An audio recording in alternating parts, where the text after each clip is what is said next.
doers, women creating their dreams. Be inspired by outstanding entrepreneurs, dream builders, and difference makers. Are you ready? Let's go.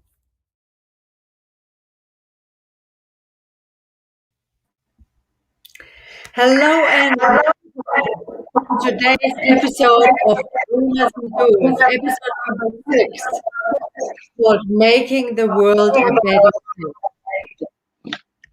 And I'm Carolina Stevens, a certified life mastery consultant from Journey to Empowerment. And I'm so thrilled to be welcoming my very special guest today, all the way from Ghana, Sylvia Morrison. Welcome, Sylvia. Thank you so much, Carolyn. I'm really happy to be here with you this evening. Thank you so much. So let me briefly introduce Sylvia to you. So Sylvia had a deep-seated dream, even since childhood, to help make the world a better place. And so in 2019, Sylvia made a very courageous, a very bold move to leave her successful career as an educator in Toronto, Canada, and to build her dream of changing lives in Ghana, in West Africa, via her nonprofit organization Links Across Borders. So, Sylvia, this is such a big transition that you made. So, what is the dream that fueled this?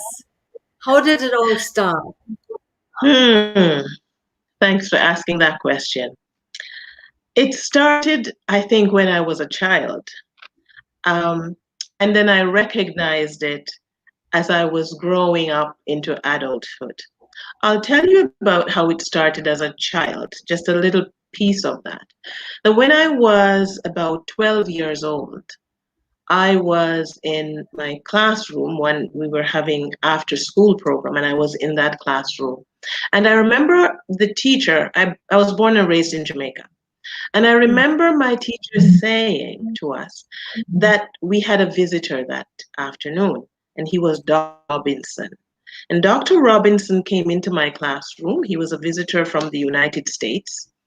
And he said what he would like to ask the students to do was for us to write an essay, and he was going to give a prize to the child who wrote the best essay.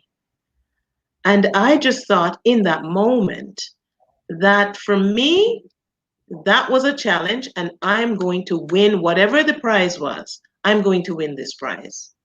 So I set off to write my essay. 2 weeks later, Mr. Robinson was back in our classroom, and this time he was going to tell who the winner was. And I'm thinking, oh my gosh, could that be me? You know, he's a doctor. I'm a poor little girl in Jamaica. Here is a doctor in my classroom, and he's reading the essay I've written. And I'm listening, and I can't believe that it's really my essay. The short of the story is, it was my essay, and I won. And you want to know what I won? $1. $1 was the big prize. But that big prize of a small dollar really changed my life. Not the value of the dollar, but what it did for me in my 12-year-old mind, you know, thinking that here I am, someone has come all the way from the United States, and they're now reading my letter. They're a doctor, very accomplished person, reading my letter, and now they've given me $1. I must really be brilliant. And I set off from that point in my life to show the world my brilliance and to do something different with my life. That really changed it for me. So that's where it started. Yes. That's What where a it started. powerful story, Sylvia. Thank you for sharing this. It's so amazing, those early memories. They can make us or break us, right? That's right. And so when I in 20, it was in 2003, when I then was visiting with a friend of mine who is a Ghanaian, was living at the time in Mississauga, in Canada, the same city I was living in at the time. And I was visiting with her around Christmas time. And she asked me, have you finished your Christmas shopping, Sylvia? And I said, I'm not doing any Christmas shopping. My kids were teenagers. I don't know what to buy for teenagers. I'm just going to give them money to do their own Christmas shopping, and I'm free. And she said to me, she's not doing Christmas shopping either. I said, so what do you do? She said, but I'm going to send some money home to my mother in Ghana, and she's going to do a Christmas party for children in the village. And I said to her immediately, okay, I will add some money to yours to send to your mother. Well, she did that, sent it to her mother. February the following year, I saw pictures from the party, and my heart was just full of joy, feeling good that, I had only given her $75, but that it had done something to bring joy to so many children. I really felt good about that. So we were talking about the children, and she mentioned to me, she said, some of these children don't go to school because they can't afford to go. And I thought, really? So whoop-de-doo, Sylvia, you're feeling great that you have assisted with a Christmas party, but what happens if they don't get to go to school? Are you going to do Christmas party for them for the rest of their lives? And so then I said to her, well, can we do something about school? And she said, what would you like to do? I said, tell your mother to send us the list of names of the children, and I will see. I didn't know at the time what I could do at all, because in fact, at the time, I was a sole support parent with two children, Wow. and didn't know that I could even offer some kind of support. So when the name came in, I just looked at the names, and something inside me said, take care of 6 of their tuition for 6 of the children. And I said, oh, I'll pay these 6 school fees. That's what I said. And I did that for 3 years before I ever came to Ghana. So in Wow. 2006 was the first time that I came, after I had been supporting children for 3 years. And that year I came, I knew I'm here for a purpose. There's something powerful for me to do, and I will find out. Yeah. So I kept coming year after year from 2006 until 2012. I came every single year, helping, supporting children, volunteering in different schools and different communities. And then in 2012, something said to me, I really just felt Spirit saying to me, it's time to do something more. And so I decided then that I would start to build libraries. Because in my mind, every year that I would come, as much as I was supporting children for school and I was paying school fees and so on, but I would notice that I never really saw children reading during their free time. I never saw them sitting down, reading a book somewhere, or I just never saw that. I never saw adults reading. I never saw people reading at all. But I grew up in a village which is very similar to this one. And the library in my village in Jamaica was my saving grace. That library opened the world for me. And I wanted that for children here in Ghana. So I thought, well, there's a saying, if you think someone should do something about that, remember, you are somebody. So I'm somebody. I decided I'd do something about that. Wow, wow, what wonderful work. I mean, you've supported children for such a long time. And so when was the point where you decided to actually leave Canada and move permanently to Ghana? So I had always known in my heart that at some point that was going to happen, because every year I would feel the pull more and more. But in 2019, Um, it was in 2018. I was walking across the street to get on the bus going to take me to the college. I was teaching at a college in Toronto at the time. And it was a winter day. I remember very clearly. And as I was walking across the street to the bus stop, I just felt in my heart and heard in my spirit something said, "Make this your last winter." And I thought, make this your last winter. And I felt excited. I just really felt excited. I got on the bus and I sent my daughter a text message and I said, "This will be my last winter." And she responded, "Good for you, mommy." Wow. Wow. So did you question this at all? Did you question this at all? Or did you just It felt so good that I thought there wasn't even a question in my mind, really. I just felt this is the time, it feels right, and I'm just going to see what the steps will be to make this happen, you know.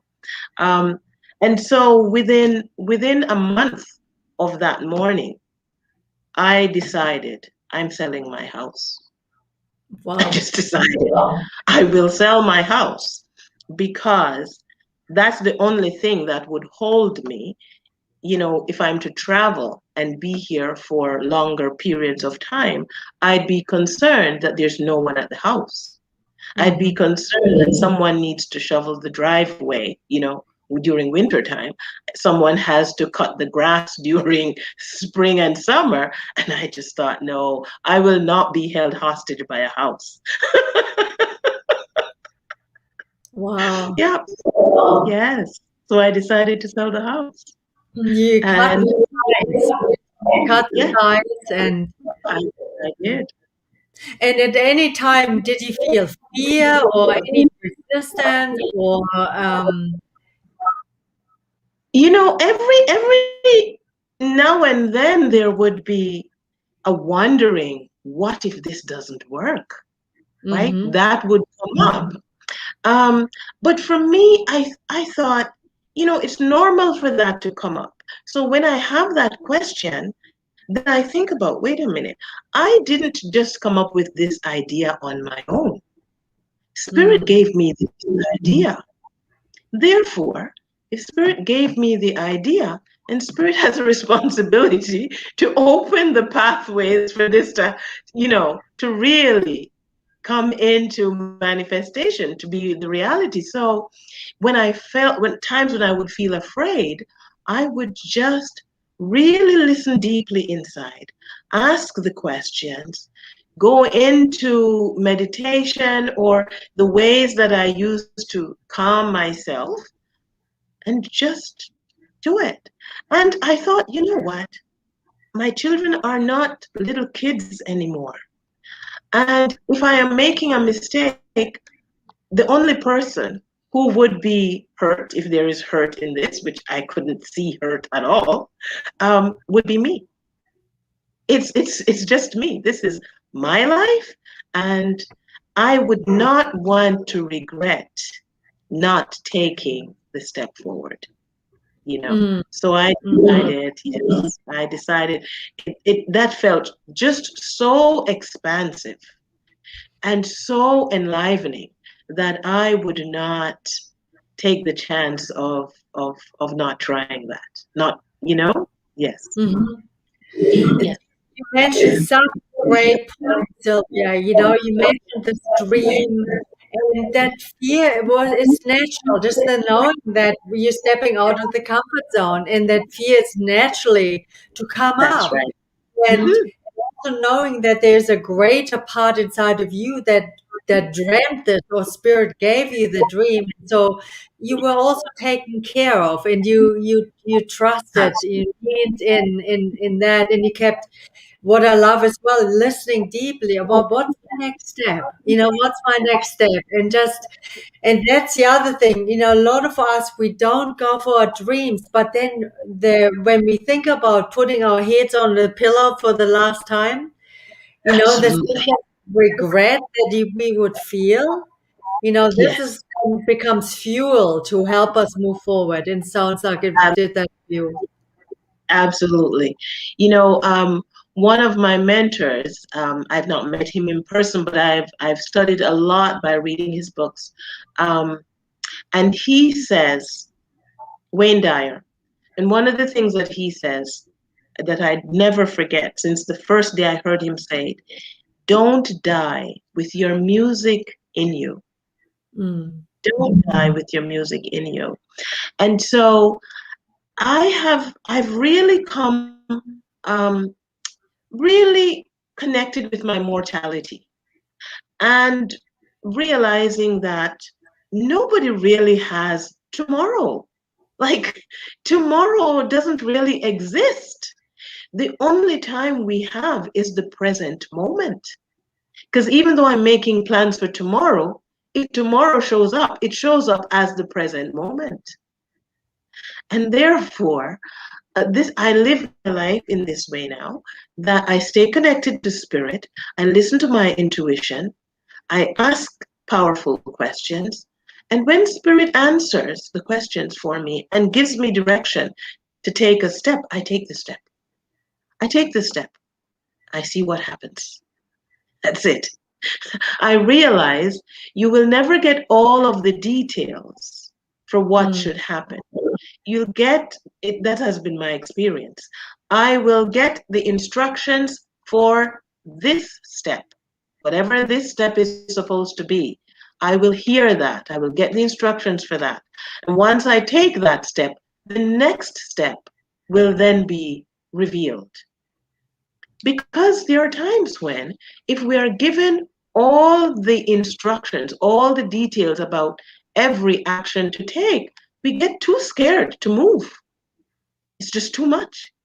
I mean, I'm here now, and there are some things that if I had known before, I probably wouldn't. I would Wow. be, Wow. Yeah. right? I But love, I, I love I love that, Sylvia, how you're saying this, that we just given one step and to have the faith to listen and then to take the step and then invariably you get the next step. But yeah, in a way you don't necessarily want to know the whole the whole picture, right? right. I don't want to know the whole thing. I don't want to because sometimes it's just so much information. It's overwhelming. And there's a challenge down the road that I could learn from that is going to help me grow into the expansion of what my life is supposed to be. But I'm not ready for it yet. And if I Mm, hear about it now when I'm not ready, I won't take the step that I can take. mm. Spirit Beautiful, knows that, right? Yeah, beautiful. Spirit knows that. And so, Sylvia, you must have encountered some challenges, some adversities, maybe some darker times. So, how have you dealt with those things? How have I dealt with those dark times? Well, I continue to remind myself one of the main things that I look to when I'm here when I face a dark time or a challenge, I remind myself of why I am here. Mm, Why am I here? Um, know that I didn't just come here on a whim. I wasn't running from anything. I had a great life where I was. And so I wasn't running away from anything. But Spirit directed me to be here. I have a beautiful vision for this life that I am living. And I love the dream of this life. And so I look to that every so often. Regularly, I go back and I look at it, I think about it. And so when I have the challenges, I listen deeply inside. I go to spirit, I go into meditation, I ask questions, I listen for the answers. I bring myself into stillness. And I really truly believe that I'm not doing this work in my own strength. I mm, really truly believe that I'm guided by the spirit of life. I'm guided by God. I'm guided by my ancestors. And so I'm not doing this alone. So I rely heavily on spirit because honestly, there are many in my circle who don't understand why would she pick up her life and leave all this behind and take off to Ghana to be in. I mean, I'm in a very small village. See how bright the light is in my face because I'm using a small lamp on the table, right? To put light on my face for this interview. So it's a very different life, but I wouldn't change a thing. Have you ever had regrets? Have you ever had regrets that you made that No, move? and that's a very quick no. It's a clear no at all. I've never, not one time, not one single moment, have I ever felt like I shouldn't have done this. No. Mm-mm. Mm. I've had hard times in which I've said, how am I going to get through this? Where I'm Mm. experiencing something where I'm thinking, I was not expecting this. Yes. So, what But are some in of the those, challenges that you've been experiencing?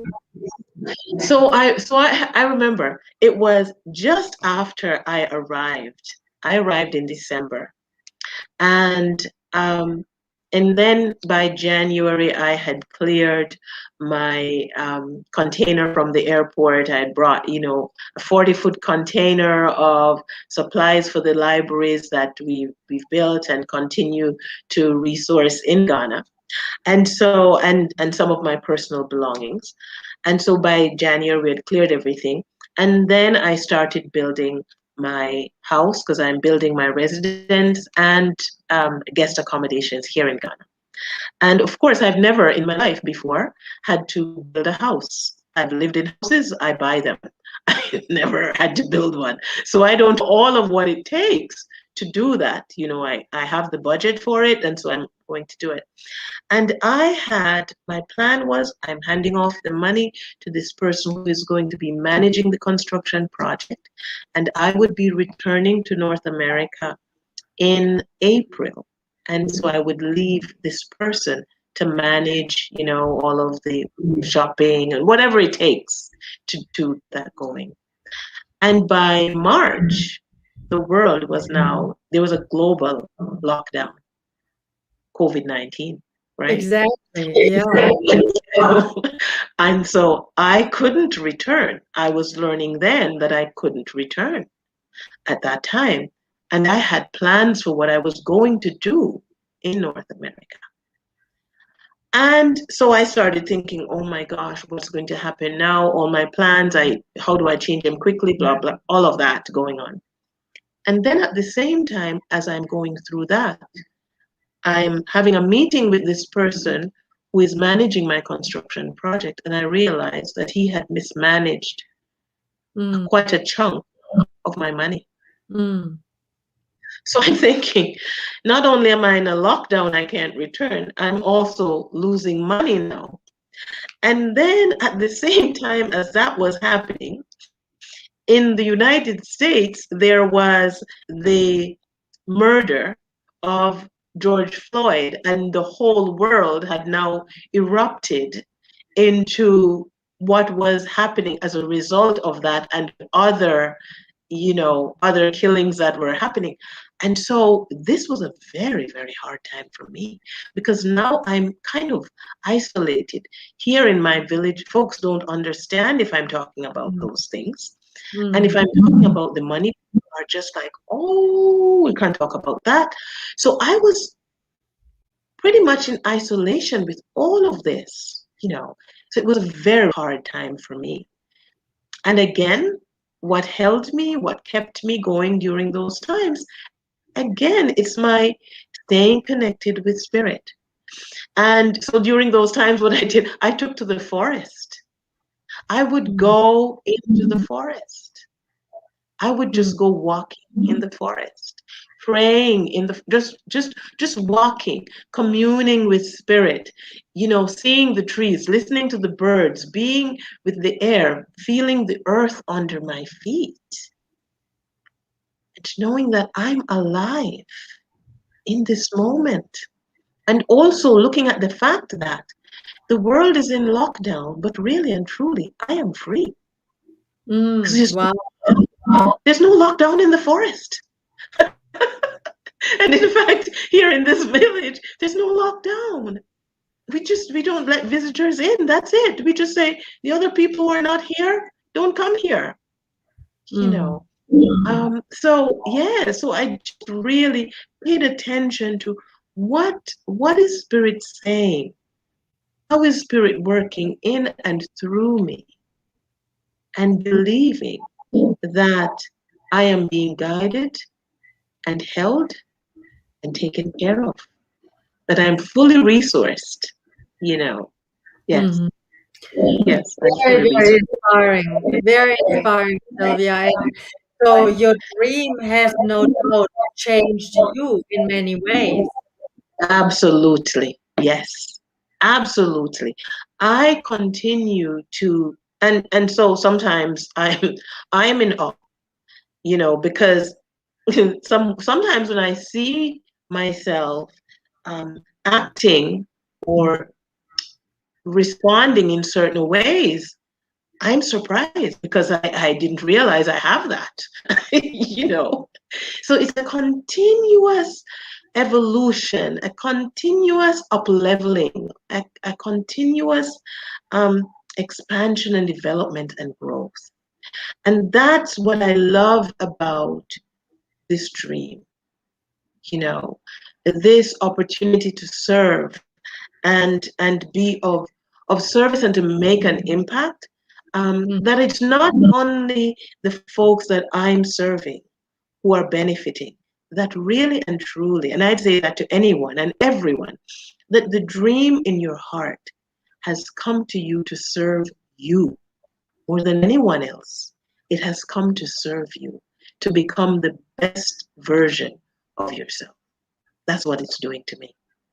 Wow, Yeah. this is so, so powerful. And this is such a great reminder for anybody here listening, even to the recording afterwards, that this is, yeah, such a powerful reminder. If you have a dream, it's come to you to help to grow and evolve you. And you become, Absolutely. as a result, the next level, the next version of you. So Hmm. it's so, so beautifully said. And so, Sylvia, I would love to hear about links across borders and what exactly you're doing and how you're making the difference. Yes. So Links Across Borders was born in 2000 and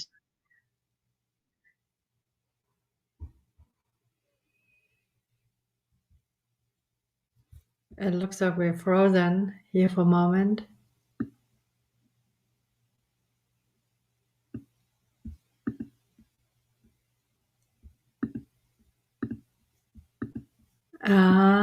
It looks like Sylvia it seems to be frozen in Ghana right now. It's actually midnight there right now, and so there must be a little glitch in the system. I would like to just hold off and hold on and wait a little bit because, yeah, I think it's super, super interesting what Sylvia is doing with links across borders. And I think she just hopped off, and I'm sure she's gonna hop back on again in a moment. And so, yeah, Sylvia mentioned so many amazing and key points in dream building. You know, dreams are not something like a goal that we may mentally decide we're gonna do. Dreams are something that are born within us, they're born in our souls, so to speak. And yes, we make a difference with them, but also the dream, one of the main purposes is to grow us, to evolve us, which is so so beautiful. um okay, here she is. Welcome back. did we both fall off? No, just Okay. you. So I had started to say how what Links Across Borders is doing. So in 2012, so the organization was founded in 2009, And then the first library project we did in 2013. So what Links Across Borders does is we collaborate with communities in Ghana to build libraries. And we started, the first one was completed in 2013. And between 2013 and 2018, we completed eight libraries. So in 6 years, we completed eight libraries. And each year, I would bring volunteers. Up until 2019, I'd bring volunteers from North America, from different post-secondary institutions, and community members who wanted to volunteer to Ghana. They would assist in classrooms, and they would also help with the library project, get it set up for opening ceremony and so on. And so that's what we do. Now I have moved here so that I can deepen that work. So now I design and facilitate programs through the libraries where we're doing reading clubs. We've initiated the We Shine program, which is we call one of the programs within the We Shine Institute is the Experience Adventure library. And with that particular program, what we do is we have children in the reading club, then we provide them with opportunities to go on excursions, because excursions provide them with learning opportunities that they don't have in the classrooms. Many of these children have never left the village to go anywhere. So when we take them on these excursions, they get to experience other places and have adventures that they never imagined that they could have right here in their own country, right? Um, then with these experiences that we take them on, we have them talk about the experiences and then write about the experiences and draw, make pictures of. We bring artists in to teach them how to paint or draw or create, various ways that they would depict the experiences that they've had. And one of the final projects we will do out of the Experience Adventures library is a book. I want them, because in the reading club, I talk with them about, authors and illustrators. When you're reading a book, there are pictures in it. So, they need to know the illustrator is the one who put pictures in, the author writes, and so on. So we talk about illustrators and authors and how books are put together. And so one of the things that they will get to do together is that we will create a book. I don't know yet what the book will look like, our first book will look like, but whether it's coming. It's coming. So it's really, it's this work enlivens me. We're changing. We're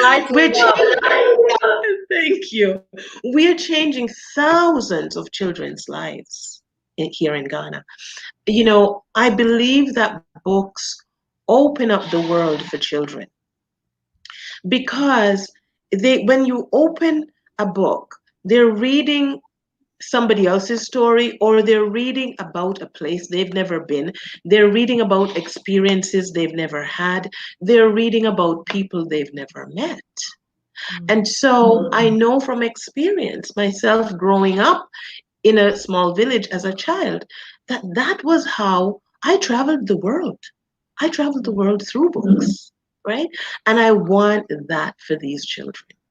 So when I'm creating a library with the community, I'm looking at the books and I'm thinking about what these books will mean for these children. And when I go into a reading club with them, I take them through not just, reading the words in the book, but really bring the words off the pages and think about and discuss and imagine based on what they're reading. Because for me, I want them to be able to walk through these doors that books are opening up for them, and I see it happening every week in the reading clubs.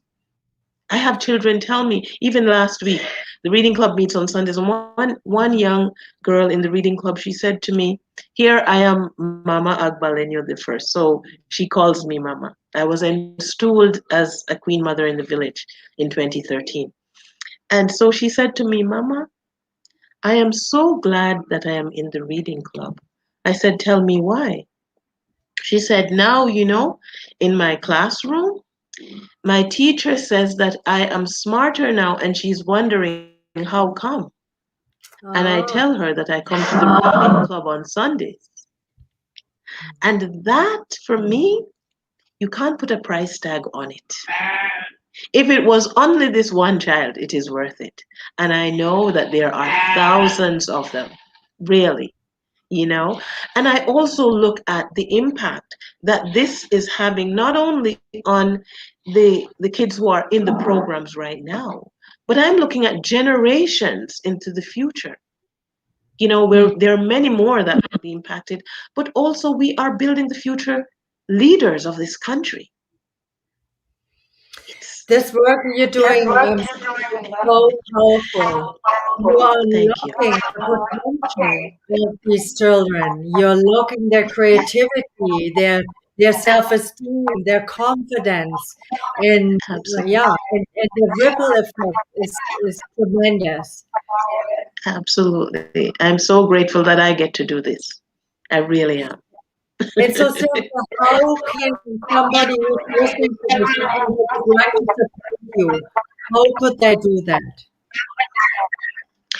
So if somebody would like to support, they could financially, they could go to our website, they could donate there, linksacrossborders.org, or they could e-transfer to me personally. For each child in the Experience Adventure Library program, we have a budget of $200 per year could take a child through the reading club, the excursions, the artist creators collab, all of that for $200 per child per year. Somebody might say, okay, I can't sponsor a whole program. I'd like to sponsor a child going through that program, and $200 for the entire year could do that. And you think about the change that it would make in this child's life. So they could donate on the website, they could write to me at linksacrossborders@gmail.com, or they could call me on WhatsApp if they have that. There are various ways to do it, but the website or my email address, it would be the probably the best way. Yeah. That's wonderful. So, yeah, I really appreciate that you got up, in the middle of the night to share your wisdom and your beautiful work with us. And so, if there was one nugget of wisdom you would like to leave our listeners with, what would that be? I'd like to say to folks that you have a dream in your heart and you're wondering whether or not or how. Just know that the dream in your heart was placed there by Spirit, and that Spirit has put that dream there because that is how life wants to express itself through you. And because Spirit put the dream there, the way will be made for you to be able to accomplish that. But you must first decide. Decide for the dream. Say yes to it. Once you say yes to it with your whole heart, the door will open for you to take the first action. And after that, the next action and the next action. And support is guaranteed. I know that for sure. And Support is guaranteed. you're a role model for us. You're a listener as well as a doer, and you're embodying what it means to live the dream and to create the dream. So, Sylvia, I'm so Thank you. so so happy that you came on the show and you shared the beautiful work you're doing. Yeah, the details are on the ticket. It's coming across the screen. So please get in touch with Sylvia if you call to support this wonderful cause. And yeah, so thank you so much, Sylvia. I'm so happy that you Thank were you. here. And I thank really you to appreciate it. Yeah, thank you to our audience for being here, and Johanna commented really enjoying it. It's good stuff. And yeah, if you have any questions about dream building, connect with Sylvia or connect with me. You know, this is our purpose and our passion to help you live your dream too. So all the best, and I hope to see you next week, same place, same time. Bye bye. Thank you so much. Bye bye.